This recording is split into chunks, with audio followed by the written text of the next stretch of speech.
দু একটি গণমাধ্যমে পুলিশের সাবেক আইজি বেনজির আহমেদের যে অঢেল সম্পদের তথ্য তুলে ধরা হয়েছে সেই তথ্য অনেকাংশেই মিথ্যা ও ভিত্তিহীন বলে দাবি করেছেন বেনজির আহমেদ। শনিবার নিজের ভেরিফাইড ফেসবুক পেজে একটি ভিডিও আপলোড করেন বেনজির আহমেদ। তার যে বিশাল সম্পদের চিত্র তুলে ধরা হয়েছে তার দালিলিক প্রমাণ দেওয়ার আহ্বান জানান তিনি। বলেন, কেউ প্রমাণ দিতে পারলে প্রমাণদাতাকে সেই সম্পদ বিনামূল্যে দিয়ে দেওয়া হবে।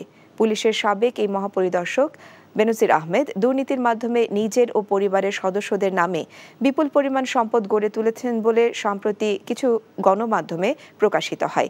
ভিডিও বার্তায় নিজের সম্পদ প্রসঙ্গে বেনজির আহমেদ বলেন, তার এবং তার পরিবারের যে সম্পত্তি আছে তার প্রত্যেকটির বিপরীতে অর্থের উৎস সহ সংশ্লিষ্ট ট্যাক্স ফাইলে যথাযথভাবে উল্লেখ করা আছে।